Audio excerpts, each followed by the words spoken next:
Faut-il vraiment faire la fête le 31 décembre ? Même ceux qui prétendent s'en moquer acceptent parfois mal d'être seuls ce soir-là.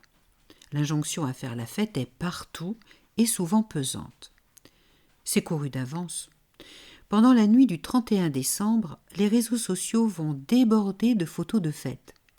Assiettes bien garnies, bouchons de champagne qui sautent et surtout sarabande d'amis hilars, confettis et langues de belle-mère, embrassades alcoolisées sous le gui. Avant l'avènement des smartphones, les solitaires du Nouvel An pouvaient encore esquiver avec une vague histoire quand on leur demandait « Et toi, ton 31 décembre ?» Aujourd'hui, il leur faut assumer d'être restés seuls s'ils n'ont pas exhibé un selfie exubérant à minuit sur Instagram, Snapchat ou autre. Les festivités du 31 décembre ont toujours, plus que d'autres, relevé de l'injonction sociale. Les réseaux sociaux la renforcent plus que jamais. En effet, alors que chacun dénonce son côté factice, le rendez-vous sous le gui pour clamer en chœur le décompte des 12 coups de minuit reste une tradition très vive. Il y a une part de superstition dans le rituel du réveillon, note Nicole Prieur, philosophe et thérapeute familiale. Le dernier instant de l'année permet à la fois de boucler un cycle, de classer les événements et d'en inaugurer un nouveau. Psychiquement, c'est rassurant de se donner ainsi l'impression que l'on organise le temps. Et même si l'usage accorde tout le mois de janvier pour échanger des vœux, bonne année, bonne santé surtout, il y a aussi quelque part la vague impression que les souhaits formulés à minuit ont plus de chances de se réaliser. Les fêtes de fin d'année s'inscrivent dans les traditions antiques des célébrations liées au solstice d'hiver, quand les nuits sont si longues. Les druides celtes coupaient le gui pour célébrer et appeler la prochaine renaissance de la nature. À Rome, les Saturnales étaient l'occasion de grandes réjouissances et de relâchement, au point que le mot évoque encore des jours d'excès où tous les débordements sont permis. À l'époque, comme aujourd'hui, l'alcool coule à flot ce soir-là. Pour se soustraire à des rites si anciens, il faut être capable de rejeter le conformisme, de marquer son individualité, sa singularité, note Nicole Prieur, auteur de nombreux ouvrages sur la famille, l'argent, l'amour. À l'adolescence en particulier, puis plus tard lorsqu'on est un jeune adulte et plus sensible au regard des autres, il est souvent difficile de se démarquer.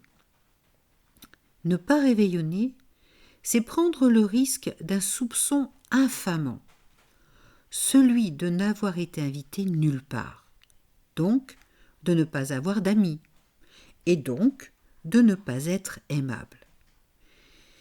Il faut se garder des surinterprétations qui débouchent sur de telles conclusions, avertit la thérapeute.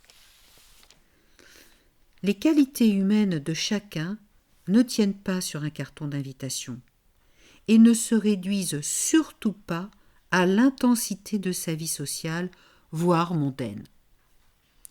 Quand je me suis retrouvée seule avec mon plateau télé pour la première fois l'an dernier, je me suis demandé ce que j'avais raté dans ma vie. Note Pauline, 32 ans. Après avoir déprimé un bon coup, j'ai réalisé que ce réveillon tranquille était lié au lâchage de ma meilleure amie, partie cette année-là au soleil avec un nouvel amoureux. C'était elle qui organisait de vastes réveillons ouverts à tout le monde chaque année. Mais tous ces gens de passage n'étaient pas mes amis, somme toute, ni vraiment les siens d'ailleurs. Et le fait de ne pas avoir réveillonné avec elle cette année-là n'a rien changé à ce qui nous lie toutes les deux. Les jours suivants, j'ai compris que j'avais comme un problème d'estime de moi, à me trouver nulle, juste à cause d'un réveillon télé. Contrairement à ceux qui se sentent obligés de faire la fête, quitte à courir d'une soirée à l'autre dans la même nuit, ceux qui se retrouvent seuls ont peut-être l'occasion de s'autoriser à passer la soirée dont ils ont vraiment envie et à être ainsi authentiques envers eux-mêmes. Note Nicole Prieur. Toutes sortes de circonstances peuvent conduire à se retrouver chez soi le 31 décembre. Les amis ne sont pas disponibles ou n'aiment pas fêter le 31 décembre. On a changé de travail, déménagé, divorcé. Attention alors à ne pas se laisser aller à faire des bilans qui risquent de créer ou d'aggraver le sentiment de solitude. Dans les entreprises, les livres de comptabilité peuvent se solder le 31 décembre.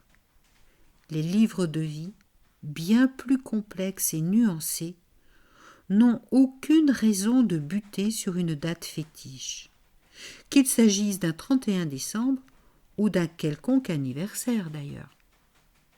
Allez, seul ou en compagnie, je vous souhaite de passer un bon 31 décembre.